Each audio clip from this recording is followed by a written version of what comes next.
Sang Sabda telah menjadi manusia dan tinggal di antara kita. Para sahabat Sabda Hidup yang terkasih, jumpa kembali bersama saya, Frater Jimmy, dalam permenungan hari ini, Senin 28 September 2020. Permenungan kita pada hari ini diambil dari Injil Lukas bab 9 ayat 46 sampai ayat yang ke-50. Mari kita mempersiapkan hati dan pikiran kita untuk mendengarkan dan merenungkan sabda Tuhan.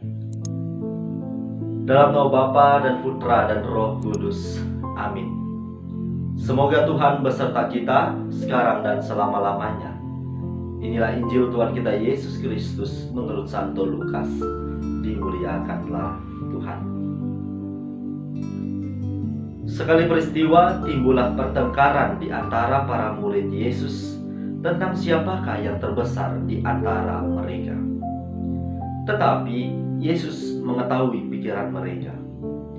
Karena itu ia mengambil seorang anak kecil dan menempatkannya di sampingnya. Lalu ia berkata kepada mereka, "Barang siapa menerima anak ini demi namaku, dia menerima aku. Dan barang siapa menerima aku, menerima dia yang mengutus aku. Sebab yang terkecil di antara kalian, dialah yang terbesar."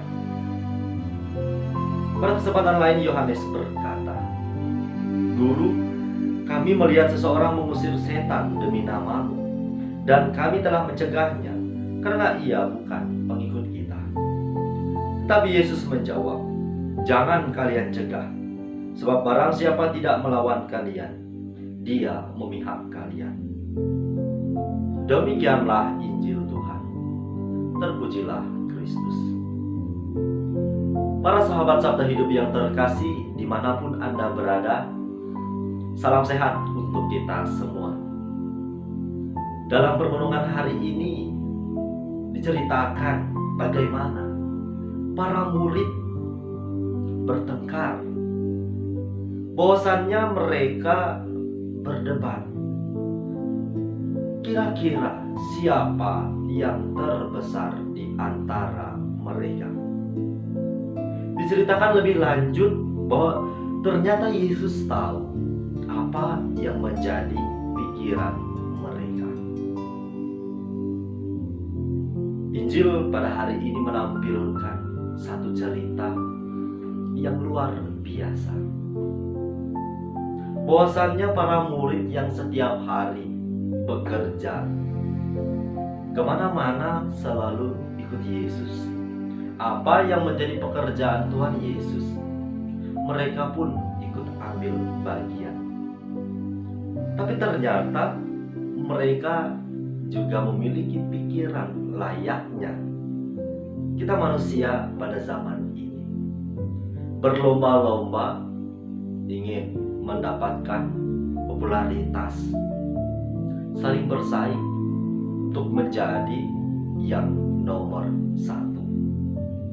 Maka sekiranya gambaran ini yang kurang lebih dapat membantu kita merefleksikan apa yang menjadi poin persoalan sehingga para murid dikatakan dalam Injil pada hari ini bertengkar tentang siapakah yang terbesar di antara mereka. Padahal kalau kita renungkan bersama, para murid toh mengambil bagian dari karya Yesus. Tidak ada sekiranya di antara mereka yang berkarya berdasarkan ide dan kehendaknya masing-masing. Maka Yesus setelah mengetahui pikiran mereka, memberikan perumpamaan dengan menempatkan seorang anak kecil di antara mereka. Yang mana Yesus mengatakan bahwa barang siapa menerima anak ini demi namaku, dia menerima aku. Dan barang siapa menerima aku, menerima dia yang mengutus aku. Sebab yang terkecil di antara kalian, dialah yang terbesar. Para sahabat sabda hidup yang terkasih, dari ungkapan Yesus ini saya ingin mengajak kita untuk merefleksikan bahwasannya ketika kita ambil bagian dalam karya pelayanan melalui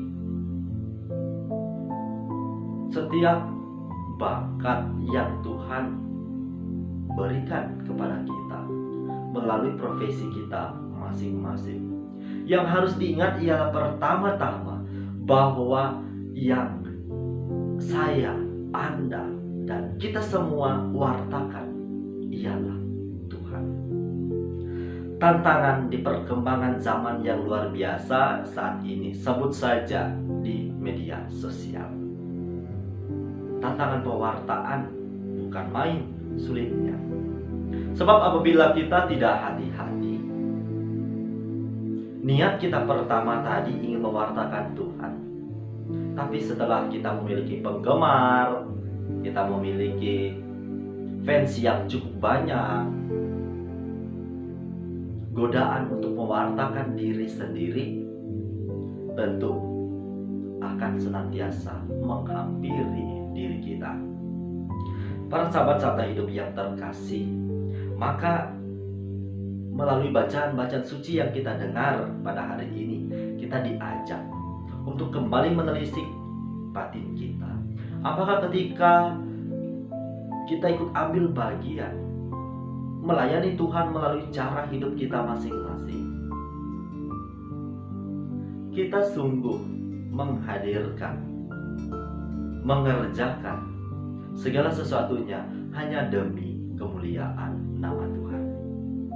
Maka sekiranya Yesus dalam sabdanya pada hari ini menyampaikan, sebab yang terkecil di antara kalian dialah yang terbesar.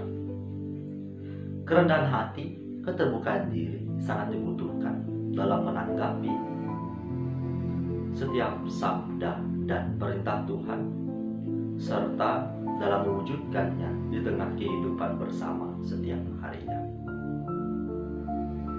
Apabila kita tidak mau untuk rendah hati, mengakui setiap kekurangan, dan mengosongkan diri, maka akan menjadi sulit untuk mewujudkannya.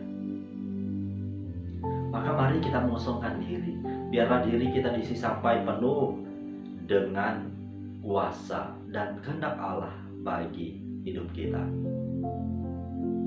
Semoga buah-buah permenungan ini dapat membantu kita merefleksikan sabda Tuhan ini secara lebih mendalam. Semoga Allah yang Maha Kuasa memberkati kita, melindungi kita terhadap dosa, dan menghantar kita ke hidup yang kekal. Dalam nama Bapa dan Putra dan Roh Kudus. Amin.